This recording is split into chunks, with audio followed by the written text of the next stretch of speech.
repeat. Oh, what's going on? What's going on? It's a failure. Good morning, evening, afternoon, wherever you are. Happy Thursday. Live streaming. It never goes to plan. What happened there? That was a bit crazy. Anyway, I wanted to talk to you about some of the tools that I use for my sort of live streaming production and my recording. So, let's take a look at that, shall we? And that, because that all went sort of wrong. Hey, Roy, good afternoon to you. How you doing? Thank you for stopping by. Yeah, so today I just wanted to have a chat about some of the tools that I use in my live production and recording workflows. So let's take a look, shall we? Let's go to the first scene. So for recording, as you know, I'm a big fan of Ecamm, and now it's primarily used as my recording tool of choice. I still record directly to the SD card on the camera as well, but for most of my YouTube videos, and obviously when I'm live streaming, Ecamm is going to be the tool that I use for the recording part. It sort of simplifies everything, as you know, with being able to do things like this by switching scenes, adding slides, adding overlays and things. So it cuts down a lot on the editing workflow, but we'll come to the editing piece in a minute. So for the recording part, primarily it's going to be Ecamm with a little bit of SD card magic thrown in as well. I have been known as well, if I'm recording something either for a customer or something where I have to make sure that nothing breaks, because as you know, computers do break, and not always are you going to get the recording done successfully. Even on some of the new Macs, things have stopped for me. I'll just typically record to the SD card on the camera. I'll also record separate audio, and then I'll just mix that later in post using my editing tool of choice. Now with Ecamm, where I live currently is in central Portugal, and we don't have fiber internet here. In fact, when I first moved, I had a 4G dongle connection, which gave me around, 2 megabits per second up and about 3 megabits per second down. So it was pretty terrible for doing most things, and live streaming was not possible. But since the advent of technology like Starlink, for example, that's what I use now. So Starlink is pretty good. It's pretty robust with regards to downloading. Upload speeds can be okay, but if you're doing multi-streaming, as I am today, I'm actually going live to LinkedIn, YouTube, Twitter, and probably somewhere else that I can't remember, then I'll use Restream, because Restream for me gives me everything that I need. It gives me the flexibility to stream to multiple destinations.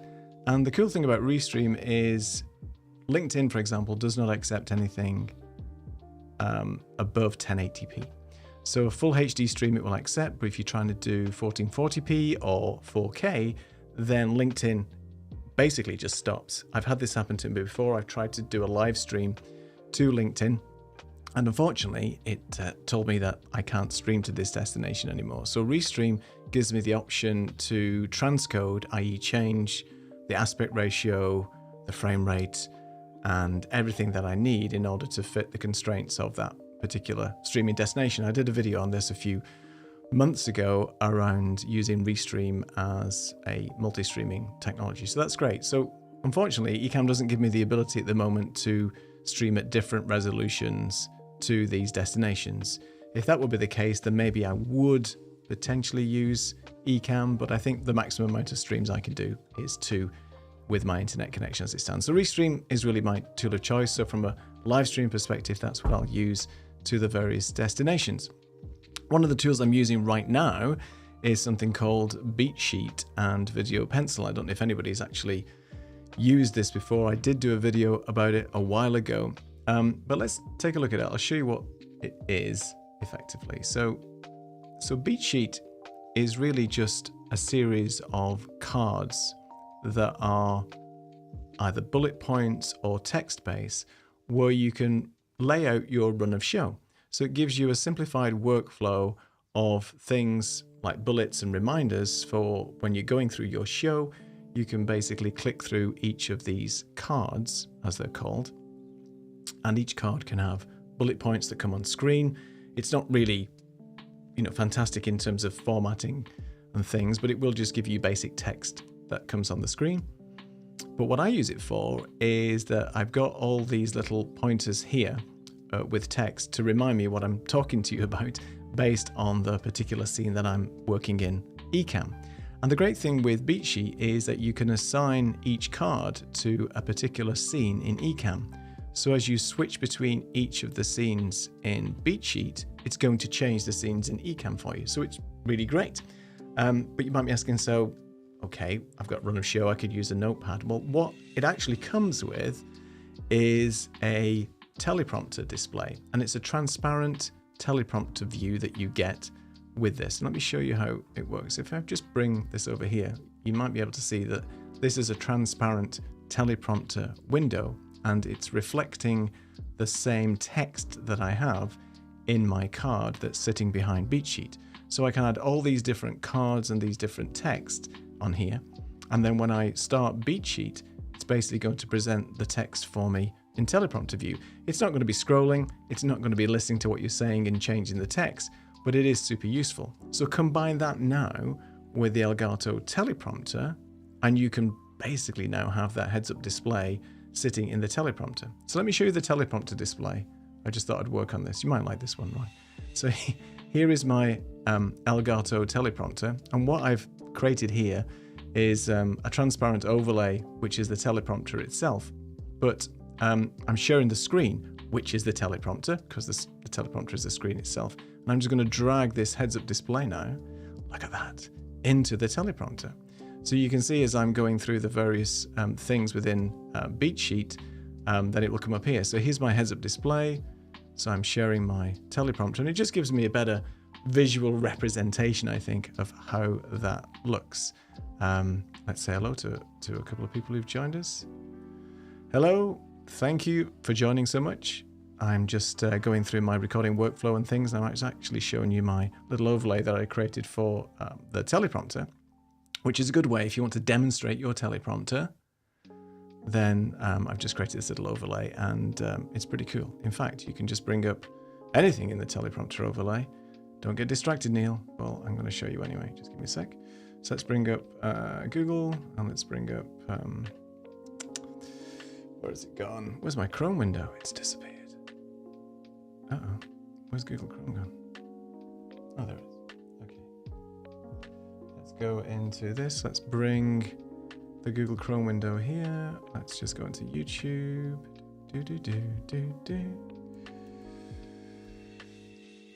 So here's my stuff, and I'm just going to go into my subscriptions. Okay, so there you go.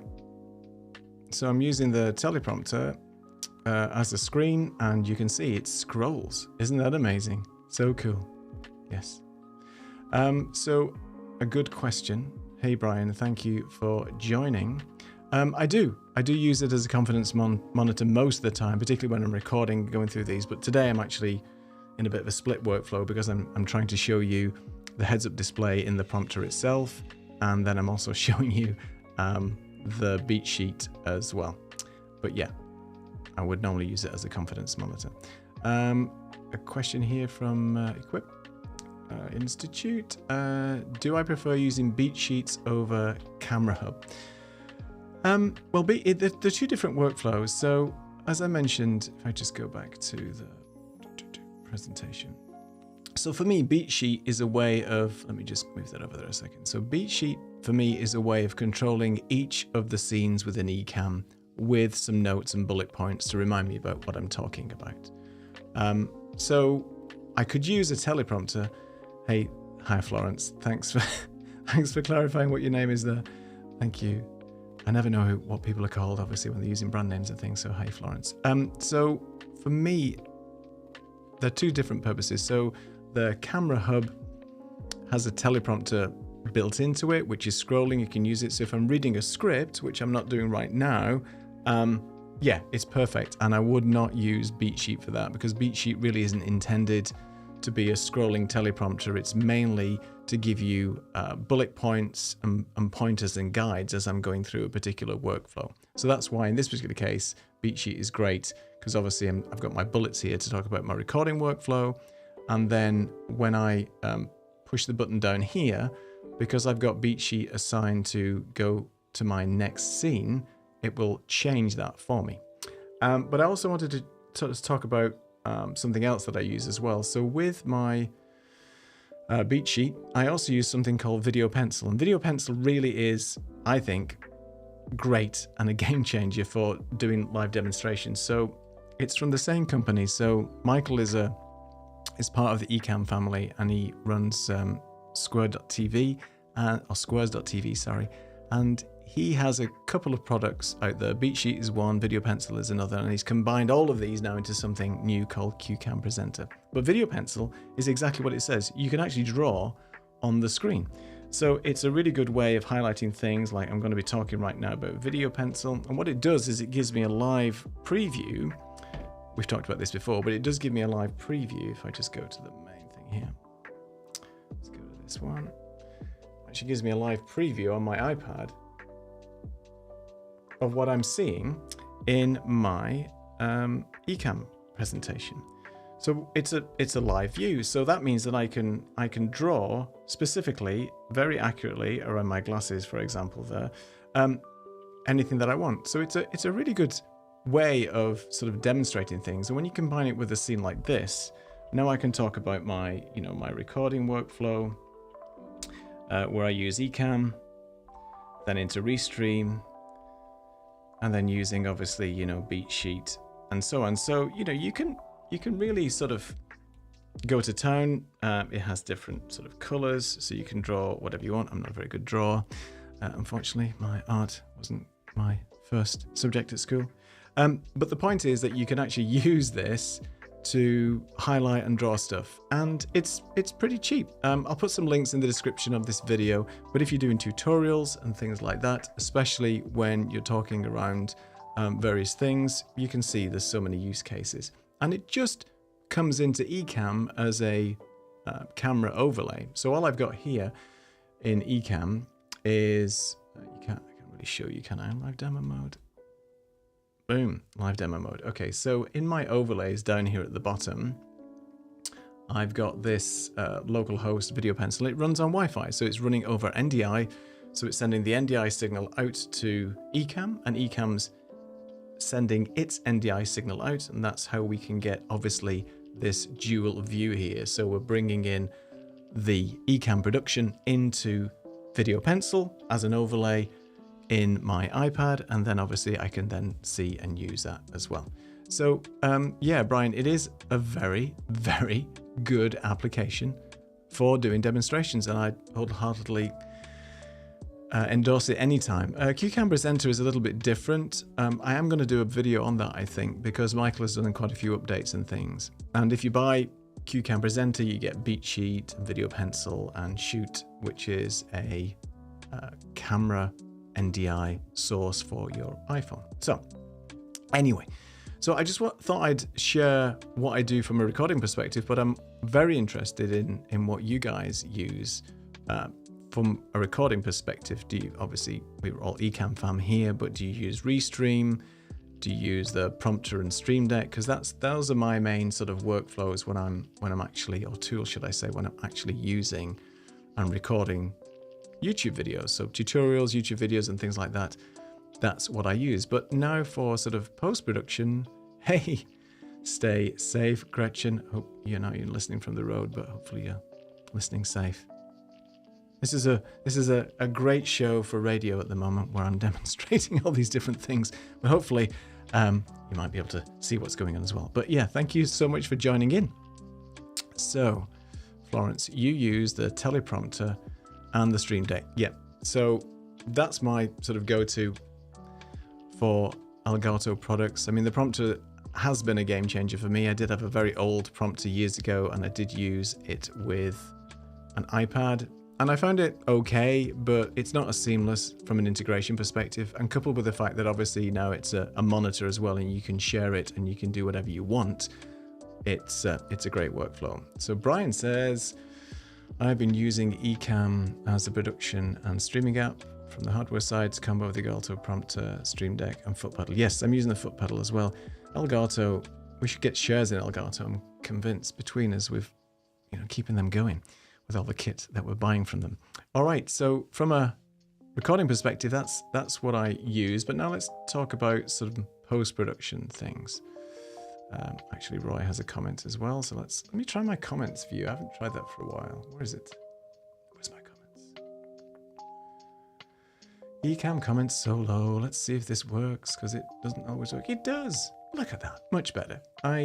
So Roy says, I usually do my multi-stream completely in Ecamm. You've got the horsepower and bandwidth. I have a prompter and Stream Deck. Right, so it's great. So yeah, if you've got the bandwidth, if you're on gig fiber and stuff like that, then absolutely. If I could do that from my internet connection, I would definitely use Ecamm for all the multi-streaming. But when I'm doing my YouTube streams, I didn't do one this Tuesday. Personal stuff got in the way. But in terms of when I'm doing those live streams and I want to do vertical to Instagram and to YouTube at the same time, then I would just personally use Ecamm to do both, which is much easier for me.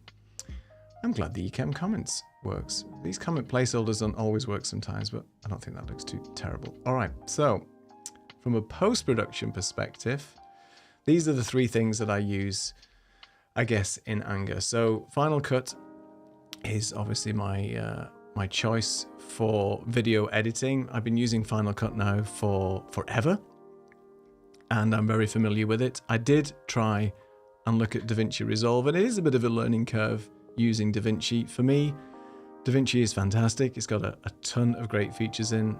It's got transcription and all kinds of stuff. There's so many things missing right now in Final Cut that I wish it had, that DaVinci has for free, a lot of it. It pains me actually to keep using Final Cut, but at least it's a one-off payment with Final Cut, just like DaVinci. Adobe, you can forget most of those products because the subscription model doesn't work for me. I'd like to sort of pay for the product, and if there's going to be updates and things and they want to incrementally ask you to pay for a little bit, that's fine, but I don't like paying large subscriptions for software. So that's where DaVinci is really good. So for a one-off payment, just like Final Cut, you can buy it. I don't know if any of you guys have used DaVinci or Final Cut or what you use for your post-production editing. CapCut is also very popular as well. A lot of people love CapCut. Again, it's free, and if you pay for the pro version, you get additional bells and whistles, effects, transitions, and things like that. So, and I think that's the model that people are going for.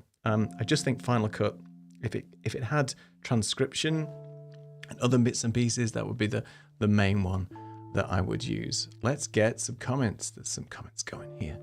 Let's go back to this Ecamm comment solo. In fact, I should just press the button. I have a button already. So Brian says, my one Ecamm wish list would be for them to enable local recording on the guest computer. Yes. So similar to Riverside, right? And what's the other one? Squadcast. Squadcast, I've not heard great things since Descript bought them. I've never used Squadcast before. I've used Riverside once from a customer's perspective, and obviously that local recording at full quality and then uploading to the cloud is a game changer, because that's what you need. I do find Ecamm's interview mode okay, but it would be great if it did record at the local guest's source, because then you get the best quality from them. And as you know, a lot of people, especially when you're doing interviews and people aren't used to video production and things, they'll tend to come in with just the desktop microphone on the Mac and the FaceTime camera, and it's just not a great experience. And then having that presented to you over in 720p, and don't forget that Ecamm's resolution for guests is only 720p. It's not even full HD. I'm hoping that's in the works. So they did say about doing that for at least two guests. So 720p, that resolution isn't great as well. But if you could record locally, then it negates the need for having sort of streamed high definition video to you. But yeah, I agree. That would be my wish list as well. Roy says you have a low yeah, I am the same. This is why I couldn't move to DaVinci. So I have a lot of motion VFX plugins for Final Cut, so I'm stuck at Final Cut, but I love it. Yes, I love it too. I've spent a small fortune over the years with Motion VFX plugins because they're great and they're super useful. And I did speak to them about, well, I've got all these plugins for Final Cut. If I ditched Final Cut and went for DaVinci Resolve, would you grandfather me in and let me transition those into DaVinci Resolve plugins? And the answer was no, you're going to have to buy them all again. So unfortunately, they didn't allow me to do that. So like you, I'm sticking with Final Cut. And that brings me on to, let me just go back to this. So that brings me on to the other product that I use that I wish Final Cut had the bells and whistles. And it pains me to use this sometimes. I don't know if any of you are Descript users. Now, obviously, Ecamm has a workflow for Descript. I have tried it a couple of times. The workflow, I don't like it. It just basically takes your video and uploads it. It's the same thing you would do typically anyway. And on a slow internet connection, it's not the fastest. The biggest beef I have with Descript is it's not the same as a non-linear editing model like Final Cut Pro.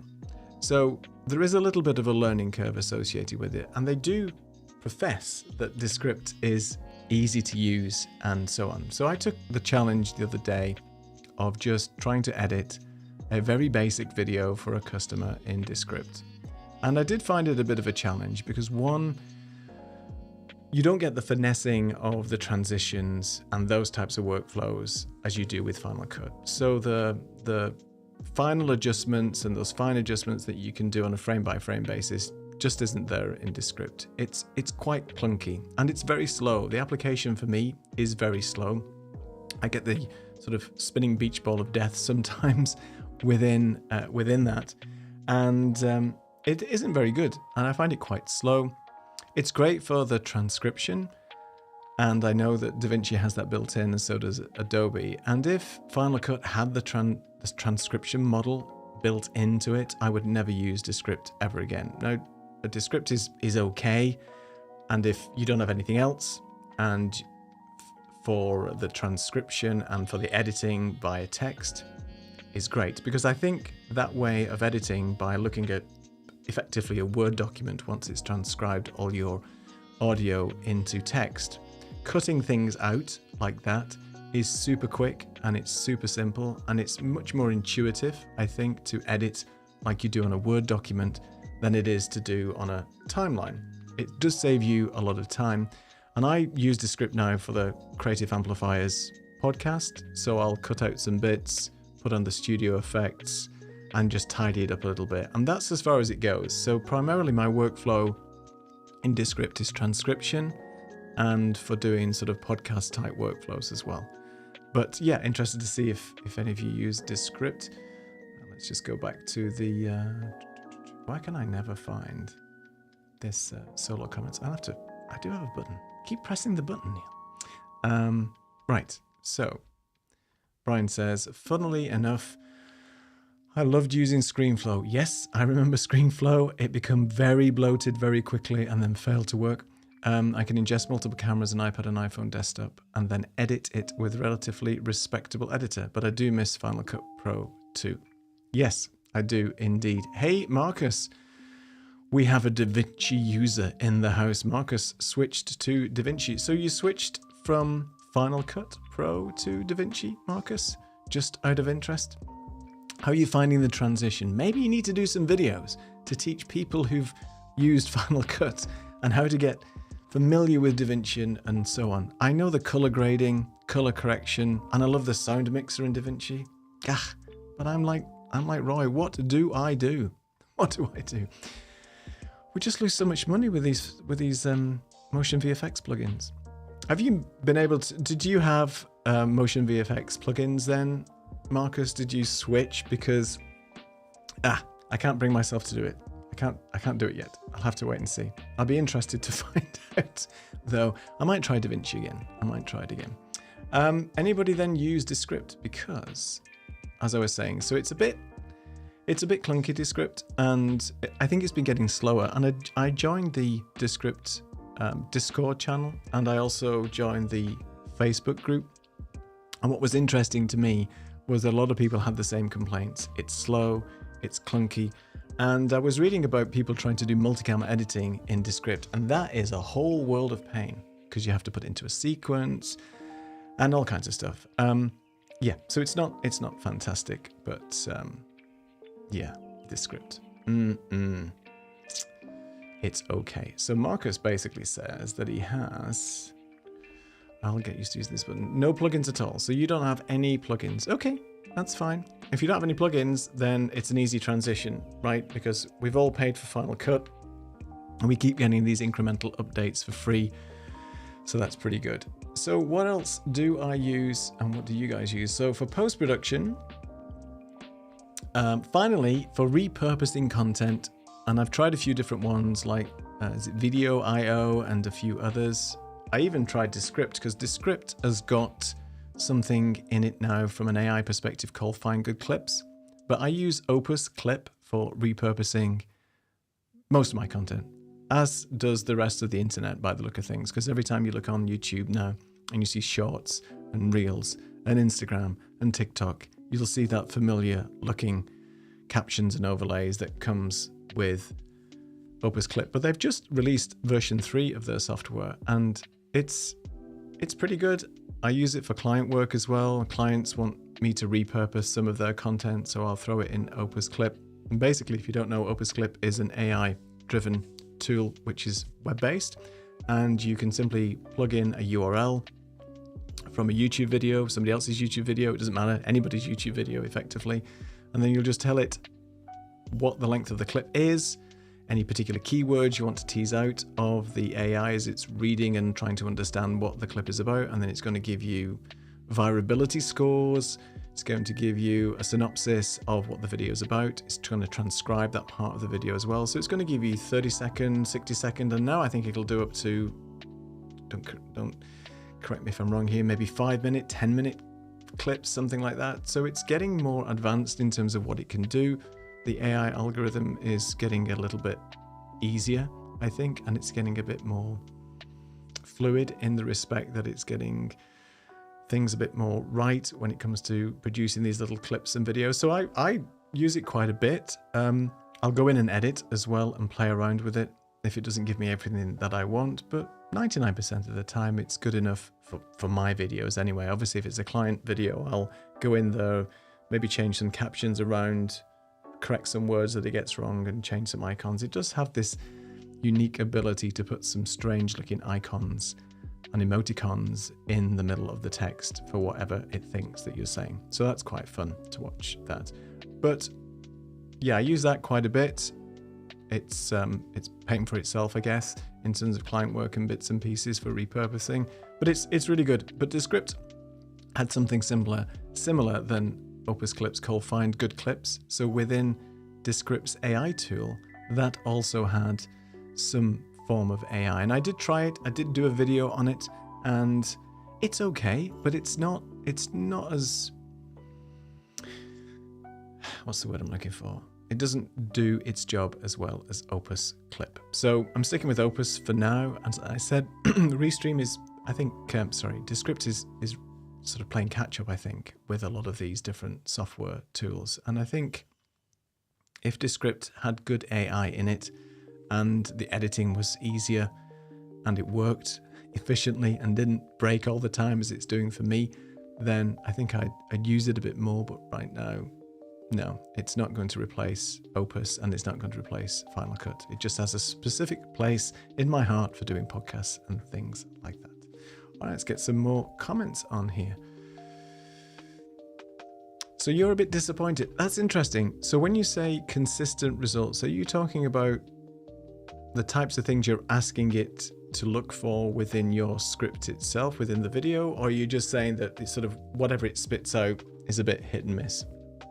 I do agree to a certain extent. If you've got a longer video, particularly with your videos that you do a quite long form, it'll spit out maybe 20 or 15 or 20 clips. Some of them are useful, some of them are useless. So yeah, they're not fantastic. Hey, Sammy, thank you so much for joining. I know it's your first time here, but thank you so much for coming along. How is the film school going? So envious. You must be learning all kinds of tips and tricks. You should be coming on our shows and telling us how to use our cameras properly. how to film like filmmakers, not YouTubers. But yeah, thank you so much for stopping by. Good to see you here. So what it's saying is what it spits out is hit or miss, and you have to put that into Final Cut. Okay, so when you've got sort of editing capability within Opus, maybe it's not giving you what you need from a layout perspective. I do find it's a bit tricky, and you have to sort of mess around with it a little bit in order to get it looking good. But as I said, 99% of the time, I'm happy with the results, but there is a little bit of tweaking as well. Great to see it's going well. Fantastic. Hopefully you can share some of your knowledge and stuff in the future with your school. That's great. So back to all this other. I feel like there's a bit of echo in here. Let me just switch off something. 1 second. I will be right. I never use this be right back screen.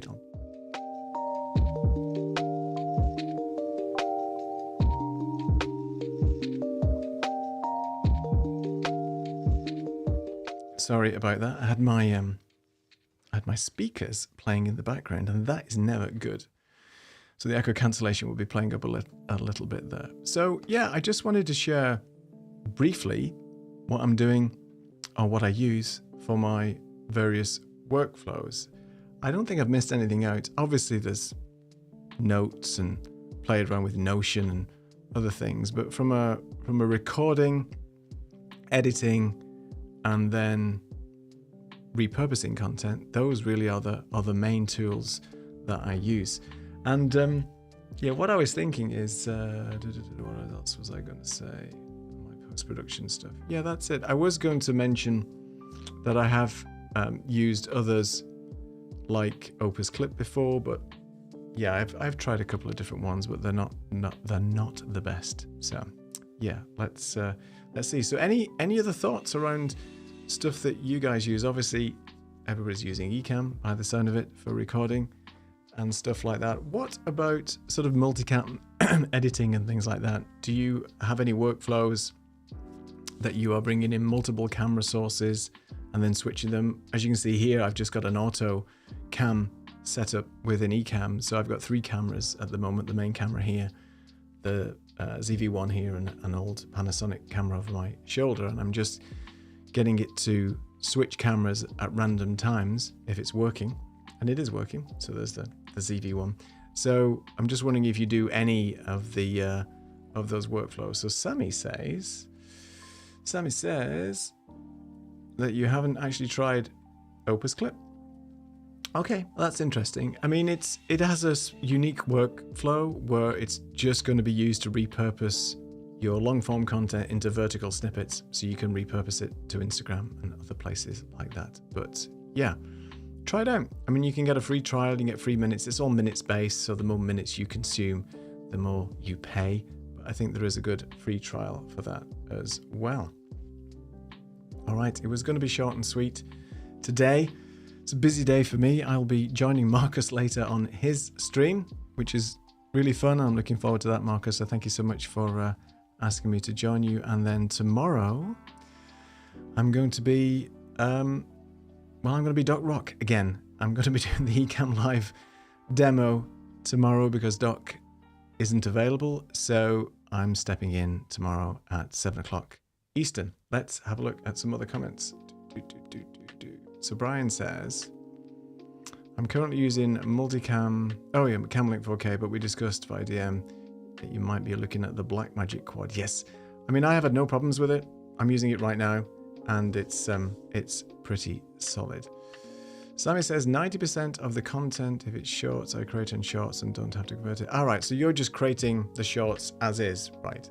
Yeah, that's a good idea, and I think there's been a few videos on why people should be doing that instead of repurposing, because with short videos, if you have the intent to create a short video, keeping yourself under 60 seconds and so on, then you can obviously get those points across in a more succinct and punchy way instead of maybe diluting what you were saying in the long form content and making up shorts there as well. I do find that so Marcus says, are you getting traction with repurpose shorts? I do find that some of them do get quite a few hundred views, which is a lot for my channel. And it depends on the subject matter, I think. Some of them, get more than others. In terms of engagement, I've looked at the analytics. So a few people have subscribed to my channel just based on a particular short that I had out. But that doesn't necessarily mean that they're working well. But I repurpose anyway because why not, right? I've got these long form content. I'll split them up into little bits and I'll post them on a scheduled basis. So maybe there's a good reason for doing it. But yeah, it works all right for me. But it's not giving me thousands and thousands of subscribers, of course. But yeah, there you go. So that was it for today, I think. Oh, but there's more comments coming. I love it when there's comments because it means I don't have to talk. And I listen to other people's comments. So Sammy says his shorts are produced already with vertical with the Sony camera. All right, so you're taking your Sony, turning it upside down, which is great, right? On the new Sony cameras. I know the ZV-1 does that, and the ZV-E10 also does that as well. That's great. So Brian says, agrees 100% with Sammy.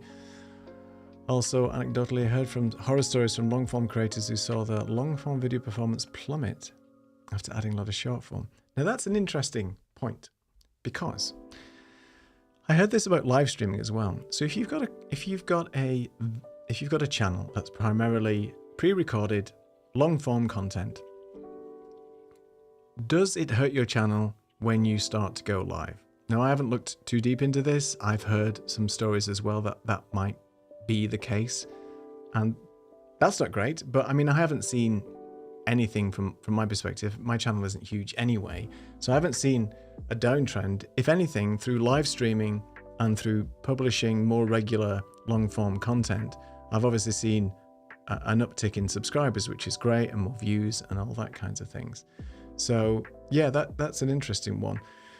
I mean, I certainly don't want to pump my channel full of shorts, and that's not what we should be doing, right? I mean, shorts, I would say that shorts should be used as an advertorial for your longer form content. That's why you have the ability to put the link in the bottom of a short form content to redirect the person who's looking at it to the full length video. And that's the way that I would typically use that. I wouldn't want to just have a shorts based channel unless I can get all these tutorials out in 60 seconds or less, which is not possible at all.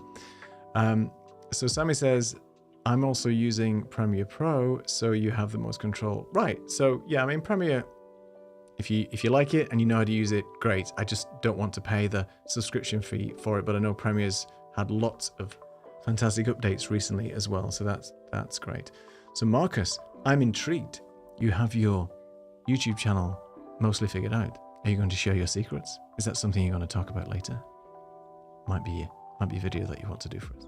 But no, that's great. Good luck with that. If you've got it figured out, fantastic. And I think it's a balance, right, between what you feel comfortable with producing and what your audience wants. I mean, I'm getting much more engagement on live streams, and I enjoy live streams a lot more than I do pre-recorded content. I love talking to you guys. I love the interaction. I love the fact that we're all in the same space, that we're trying to figure out this YouTube behemoth and doing different things and supporting and helping each other. And that's why I like the live stream and the community, and especially, working with the Ecamm fam has been great for me, coming from a full-time IT career of 35 years, which I gave up last year, went into semi-retirement and decided to follow my passion in creating videos and doing more video and audio projects, which is what I really enjoy, being an old musician that never made it big time. I really like doing the video stuff and the audio stuff as well. So it's given me an opportunity to meet you wonderful people and to be able to communicate and collaborate, which is fantastic. So I do appreciate all the live stream love. Brian says, that live question has been plaguing me too. I can tell you for certain that my live views post-broadcast aren't as close as what to get to your pre-recorded videos get. Yeah, that is an interesting one. And I guess it's what people are turning up to see you about, right? So obviously, if you are a regular live streamer, which I'm trying to be, but I do fail from time to time, then it's like a TV episode, right? It's like a TV show. Oh, tonight, Brian's on live at 9 o'clock Eastern. must go and join him. He's going to have something fun to talk about. And it's almost like that sort of anticipation of being a live TV channel where people are expecting you to turn up, and hopefully if you're regular, then they will. But pre-recorded content wise, yeah, I mean, I haven't got a ton of pre-recorded content on my channel. But what I do have is mainly tutorials and things. So some of them have been quite successful and some of them not so much. And it just depends, I guess, on the content and what people are looking for. So again, it's a balance, and I don't know whether I'm not going to stop live streaming. Let's put it that way. I do like the interaction and I like the dynamic of being live, but I also like pre-recorded content where I can take time and work out exactly what I'm going to say and how I can get the message and point across better. Because tutorials, I find, if they're long-winded, people are going to switch off. You've got to get in to the point very quickly, and sectionalizing those videos into chapters to make it easy for people to navigate and just get the answer, because a lot of people, as you know, on YouTube are just looking for an answer to a question, and we're here to hopefully provide them with some of those answers depending on what they are. But a good point there about the live question. Yeah, I'm not 100% sure. I'm hoping it doesn't. Once all my subscribers just disappear and I don't have any views anymore because I'm live streaming more, then that'll be the answer. I don't know. We'll have to wait and see. But again, this has been a fun live stream. You know, I typically only want to go live for 15 minutes because I don't have a lot to talk about, and it's always a challenge. I'd like to ask you one question before I disappear. Good people of the live stream right now, how do you find things to come up with and talk about on your live stream? For me, when I'm doing pre-recorded content, obviously there's a question that's come up, like the Elgato prompter thing that I did the other day. It was a beta version. People have been looking for that. A lot of people have got problems with the prompter. So I thought, well, that's an idea. Let me just do that video. And then I've got a few ideas as well for other sort of videos and stuff. But how do you get your ideas for your live streams? When you're live streaming, I know Marcus, you do live streams a lot regularly. I know Roy, you have people that you interview and things, and I know you do stuff on your own as well. What sort of inspires you to say, well, that's going to be a live stream as opposed to I'm not going to make a tutorial about that? I'd be interested to find out. Maybe that's a topic for another live stream where we can talk about how we get inspiration, what's our ideas and things like that. So let's get that right button. So Marcus says, you think of a few things, then let the chat carry on the conversation. That's going to be my plan from now on. If more people, or you good people, keep turning up, then it makes my job much easier because we have a conversation, we have chat, and then we're able to sort of discuss the sort of topics of the day. So I think I'll keep that in mind, whereby if people are going to regularly show up, then I'll have some topics that we can discuss and things like that. Roy says, I write down the crazy ideas that come to me when you go for a walk, but then I often done a live stream that really should have been recorded because of the things to live demos things. Yeah, because of the need to live demo things. Sorry, I read your message wrong. Yeah, that's a tough one. Demoing stuff on a live stream is not for the faint-hearted, right? And it can be tricky, and it depends. If you've got like little presentations and things like that, where I'm showing my screen and showing my prompter, that's okay. But yeah, when I was doing I thought about doing the live stream for the Elgato, what's it called? The beta version of the camera hub. Sorry, I forget. I thought, well, let's do a live stream of that. Then I realized, well, there's so many different bits that I need to show. It's not going to be easy to do that on a live stream. So yeah, I think you have to make a call, right, on what works in a live stream environment versus what would work in a pre-recorded environment. And I think that makes perfect sense. So that's the approach that I take. Would this make a good live stream? Could I demo it? Yes or no is the answer. And more often than not, it's like, well, I think I'll just do a pre-recorded version. But coming up with ideas for the live streams and things like that is good. And I think I might be stretching myself too far by thinking about doing 2 live streams a week. The Tuesday one that I had this idea would be just purely vertical, a little bit like what Marilu does, where she's just talking about a particular subject and it's sort of in vertical mode. I only wanted to do maybe 15, 20 minutes on that. But again, I have to come up with subjects. Roy says, but you are addicted to the adrenaline rush of live streaming and prioritizing over video on demand. Yeah, I mean, it is nice, right? We don't get this interaction when you are not live streaming. And it is nice to have that sort of interaction and chat. That's why I really like the Creative Amplifiers show, where we have guests and talk and keep the conversations going. That's great. Once the Zoom integration is up and running on Ecamm Live, then we can all get on a big Zoom call and just chat and break the internet, or break my internet connection, more like, not just the internet. Right. All right. Well, I think I'm going to call it a day for now, but I wanted to say a huge thank you to everybody that has turned up today. It means a lot to me that you're supporting the channel. We're having these conversations and it's good fun, and I'm learning a lot from people, and that's what it's all about. So I really appreciate the time today. I will put the links in the description of this video when I get 5 minutes, for where you can get video pencil and beat sheet and all those little tools that I use. And I'm going to see if my end screen works with the buttons. So if there's no other comments, going once, going twice. I really appreciate your time today. Thank you so much for joining me, and I will see you I might see you on Tuesday, but I'll definitely be here next Thursday. I'm a chat. And Marcus, I will see you in a few hours. Looking forward to being a guest on your wonderful show. Thanks again for inviting me. See you all very soon. Take it easy.